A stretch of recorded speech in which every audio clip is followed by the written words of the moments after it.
دوستو آپ صلی اللہ علیہ وآلہ وسلم پر جب جادو کیا گیا تھا تو اس کے کچھ دن تک آپ صلی اللہ علیہ وسلم نارمل روٹین سے کام کرتے تھے. آپ اسی طرح سے دینی تبلیغ کیا کرتے تھے اور اسی طرح سے نماز کی امامت اور دیگر مسائل کو بھی دیکھا کرتے تھے. لیکن کچھ عرصے کے بعد، تھوڑے سے وقت کے بعد، آپ صلی اللہ علیہ وسلم پر جادو کے اثرات مرتب ہونا شروع ہوئے. آپ صلی اللہ علیہ وآلہ وسلم ایک عجیب سی درد محسوس کرنے لگے اور وہ درد آہستہ آہستہ شدت اختیار کرتی چلی گئی. آپ صلی اللہ علیہ وسلم کا حافظہ بھی کمزور پڑنے لگا. آپ صلی اللہ علیہ وسلم کا وزن کم ہوتا گیا اور آپ صلی اللہ علیہ وسلم کی بینائی بھی کافی متاثر معلوم ہوتی تھی. اور جب یہ کیفیت تھی، جب آپ صلی اللہ علیہ وسلم اس تکلیف میں تھے اور یہ تکلیف آپ کی تقریباً 1 سال تک جاری رہی. اور جب آپ صلی اللہ علیہ وسلم ان دنوں جسمانی درد میں شدت ہوتی تو آپ بڑے خشوع اور خضوع کے ساتھ صحت یابی کی دعائیں مانگتے. لیکن دوستو سوال یہ پیدا ہوتا ہے کہ آپ صلی اللہ علیہ وسلم پر جادو کیا ہی کیوں گیا اور کس نے کیا، اور اس کے بعد اس جادو کا توڑ آپ صلی اللہ علیہ وسلم نے کیسے کیا.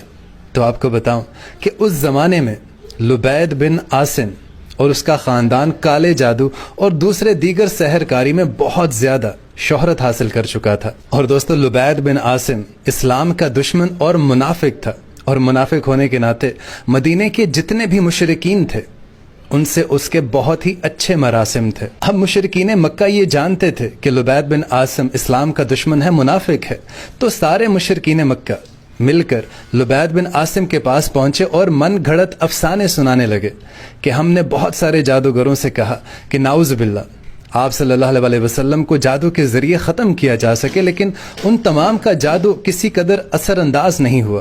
وہ اب بھی بالکل ٹھیک ہیں. ہم نے آپ کا بڑا نام سنا ہے، آپ کی بڑی شہرت ہے، تو ہم چاہتے ہیں کہ آپ صلی اللہ علیہ وسلم پر اس طرح سے جادو کریں کہ نعوذ باللہ ان کی زندگی کا خاتمہ ہو جائے. اور پھر مشرکین مکہ نے لبید بن عاصم کے ہاتھ میں اشرفیوں کا ایک بھنڈار رکھ دیا، جس کو دیکھتے ہوئے لبید بن عاصم نے فوراً ہاں کر دی. اب آپ صلی اللہ علیہ وآلہ وسلم پر جادو کیا کیسے گیا، یہ ذرا غور سے سنیے گا اور آپ بھی ان تمام چیزوں میں احتیاط برتیے گا. انہی دنوں میں ایک سادہ مزاج یہودی لڑکا حضور صلی اللہ علیہ وسلم کی سیرت سے متاثر ہو کر آپ کی ذاتی خدمت کرنے کے لیے آیا کرتا تھا.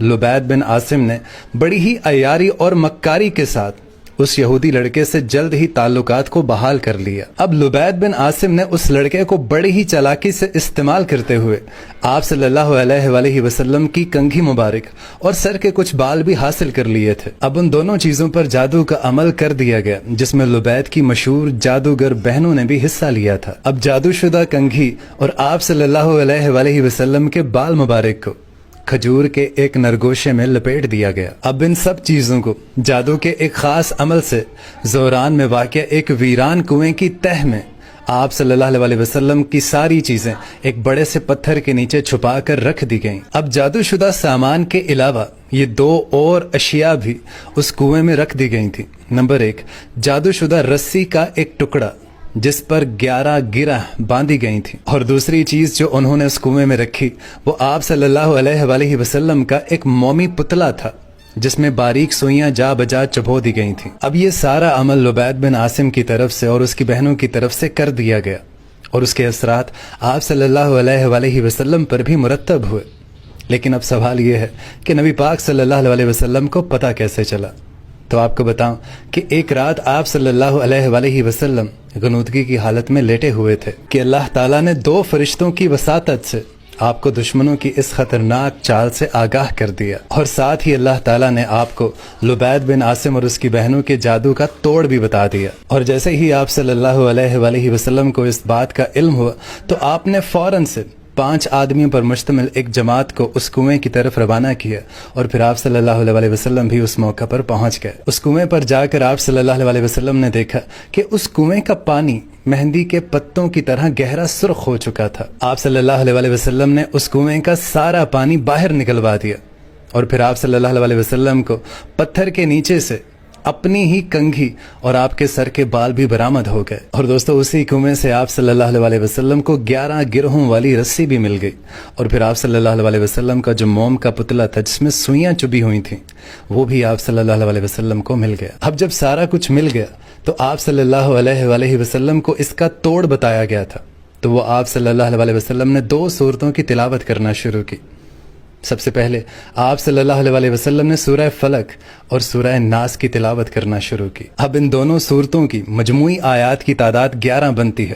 جیسے جیسے آپ صلی اللہ علیہ وسلم ان آیات کا تلاوت کرتے، وہ 11 گرہیں جو اس رسی پر لگی تھیں وہ ایک ایک کر کے خود بخود کھلتی چلی جاتی، اور جب تک آپ صلی اللہ علیہ وسلم نے ان دونوں آیات کی تلاوت ختم کی تب تک وہ 11 گرہیں اور جتنی بھی اس پتلے میں سوئیاں چبھی ہوئی تھیں وہ ساری کی ساری باہر نکل چکی تھیں. اب اس عمل کے ختم ہوتے ہی حضور اکرم صلی اللہ علیہ وسلم حشاش بشاش محسوس کرنے لگے اور اب فوراً سے ٹھیک ہو گئے. اور دوستو، جب نبی کریم صلی اللہ علیہ وسلم کے صحابہ اکرام کو لبید بن عاصم اور اس کی بہنوں کی اس کارستانی کا پتہ چلا تو سارے صحابہ اکرام اس کو مارنے کے در پہ ہو گئے، لیکن آپ صلی اللہ علیہ وسلم نے انہیں روک دیا. لیکن لبید بن عاصم کو نبی پاک صلی اللہ علیہ وسلم نے اپنی بارگاہ میں بلایا، اور جب وہ آپ کی خدمت میں حاضر ہوا تو اس نے اپنی اس نازیبہ حرکت کو تسلیم کیا تو آپ صلی اللہ علیہ وسلم نے اسے معاف فرما دیا اور اسے نصیحت کرتے ہوئے فرمایا کہ انسانوں کے خلاف اس طرح کے جادو ٹونے کرنا بہت ہی بری